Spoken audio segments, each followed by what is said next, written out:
Bharatiya Janata party के इतिहास में 20 जनवरी को अहम माना जा रहा है। जेपी नड्डा के बाद पार्टी को अगला राष्ट्रीय अध्यक्ष मिल जाएगा। इसके लिए बीजेपी ने नितिन नवीन के नाम को आगे किया है। नितिन नवीन फिलहाल बीजेपी में कार्यकारी अध्यक्ष के रूप में कार्यरत है और अब उनके कंधों पर नई जिम्मेदारी देने की फिराक में पार्टी तैयार है। नितिन नवीन के नाम सामने आने के बाद यह तय माना जा रहा है कि नितिन नवीन ही बीजेपी के राष्ट्रीय अध्यक्ष बनेंगे। इसमें कोई दो राय नहीं है। हालांकि इस चुनाव में एक चौंकाने वाली बात यह है कि पार्टी के संस्थापक सदस्य लाल कृष्ण आडवाणी और मुरली मनोहर जोशी पहली बार मतदान नहीं कर पाएंगे। ऐसे में सवाल उठता है कि लाल कृष्ण आडवाणी और मुरली मनोहर जोशी क्यों मतदान नहीं कर पाएंगे। नितिन नवीन 19 जनवरी को अपना नामांकन देने वाले हैं। दरअसल भारतीय जनता पार्टी ने राष्ट्रीय अध्यक्ष पद के लिए चुनाव की तारीख का ऐलान कर दिया है। 19 जनवरी को नामांकन होगा। 20 जनवरी को नए अध्यक्ष के नाम का औपचारिक ऐलान भी हो जाएगा। नामांकन प्रक्रिया के दौरान प्रधानमंत्री नरेंद्र मोदी के प्रस्तावक के तौर पर मौजूद रहने की उम्मीद है। ये पार्टी के वरिष्ठ नेताओं के बीच नवीन के नेतृत्व में मजबूत समर्थन और विश्वास को दिखाता है। चलिए अब बात कर लेते हैं कि आडवाणी और जोशी मतदाता सूची से बाहर क्यों हैं। दरअसल 1980 में भाजपा की स्थापना के बाद यह पहला मौका है जब इन दोनों दिग्गजों का नाम अध्यक्ष चुनाव की मतदाता सूची में नहीं है। इसके पीछे कोई राजनीतिक नाराजगी नहीं, बल्कि तकनीकी कारण है। पार्टी के संविधान के अनुसार राष्ट्रीय परिषद का सदस्य बनने के लिए संबंधित राज्य में संगठनात्मक चुनाव पूरा होना अनिवार्य है। आडवाणी और जोशी फिलहाल दिल्ली से राष्ट्रीय परिषद के सदस्य हैं, लेकिन दिल्ली प्रदेश भाजपा में चुनाव अभी लंबित है। जब तक दिल्ली में मंडल, जिला और प्रदेश स्तर के चुनाव नहीं हो जाते, वहां से राष्ट्रीय परिषद के सदस्यों का चयन नहीं हो सकता। इसी कारण दोनों नेताओं के नाम मतदाता सूची में शामिल नहीं हो सकते। आपको बता दें कि इससे पहले आडवाणी गुजरात यानी कि गांधीनगर और जोशी उत्तर प्रदेश के कानपुर से परिषद सदस्य हुआ करते थे।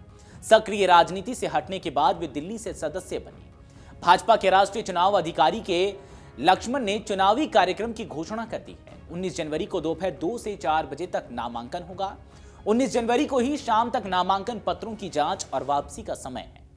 20 जनवरी को यदि आवश्यक हुआ तो मतदान होगा, अन्यथा निर्विरोध चुनाव की घोषणा होगी, जो कि 19 जनवरी को यह तय हो जाएगा। अगर नितिन नवीन के अलावा और भी कोई नामांकन नहीं करता है तो फिर उस स्थिति में निर्विरोध चुनाव की घोषणा हो जाएगी और नितिन नवीन सीधा अध्यक्ष पद पर काबिज हो जाएंगे। आपको बता दें कि जेपी नड्डा का स्थान लेने वाले नितिन नवीन के सामने सबसे बड़ी चुनौती 2029 के लोकसभा चुनाव के लिए संगठन को तैयार करना और आगामी विधानसभा चुनाव, जिसमें पश्चिम बंगाल, असम, केरल और तमाम और भी राज्य हैं जहां पार्टी के प्रदर्शन को सुधारना होगा। युवा नेतृत्व के माध्यम से भाजपा अब अपनी अगली पीढ़ी की टीम तैयार करने पर ध्यान केंद्रित कर रही है। हालांकि आपको बता दें कि बिहार के 5 बार के विधायक नितिन नवीन को 14 दिसंबर को भाजपा का कार्यकारी अध्यक्ष नियुक्त किया गया था। हालांकि खरमास के कारण पार्टी अध्यक्ष के तौर पर उनका औपचारिक पदभार ग्रहण रुका हुआ था।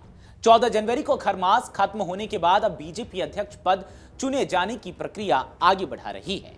नितिन नवीन बीजेपी का कार्यकारी अध्यक्ष चुने जाने से पहले पार्टी में कई अहम संगठनात्मक पदों पर भी रह चुके हैं। इसमें भारतीय जनता युवा मोर्चा के बिहार अध्यक्ष का पद भी शामिल है। प्रधानमंत्री की मौजूदगी को बीजेपी की संगठनात्मक और वैचारिक दिशा में निरंतरता और स्थिरता पर जोर देने के तौर पर देखा जा रहा है। नामांकन प्रक्रिया बीजेपी के राष्ट्रीय अध्यक्ष को चुनने के लिए उसके स्थापित आंतरिक संगठनात्मक ढांचे का हिस्सा है। कई वरिष्ठ नेता, केंद्रीय नेतृत्व के सदस्य और प्रमुख पदाधिकारी इस कार्यक्रम में शामिल हो सकते हैं, जिससे यह पार्टी के संगठनात्मक कैलेंडर में एक हाई प्रोफाइल कार्यक्रम बन जाएगा। अब ऐसे में यह देखना दिलचस्प होगा कि 19 तारीख को नितिन नवीन के अलावा क्या और भी कोई नामांकन होता है, और अगर नामांकन नहीं होता है तो फिर उसी दिन यह लगभग तय हो जाएगा कि 20 जनवरी को नितिन नवीन ही भारतीय जनता पार्टी के अध्यक्ष पद पर काबिज होने जाएंगे। अगर कोई नामांकन नहीं होता है तो यह लगभग तय हो जाएगा कि 20 जनवरी को भारतीय जनता पार्टी को नितिन नवीन के रूप में अपना अगला राष्ट्रीय अध्यक्ष मिल जाएगा। अगर आप ये वीडियो YouTube पर देख रहे हैं तो हमारे चैनल को सब्सक्राइब कर बेल आइकन दबाएं और Facebook पर देख रहे हैं तो हमारे पेज को लाइक करें।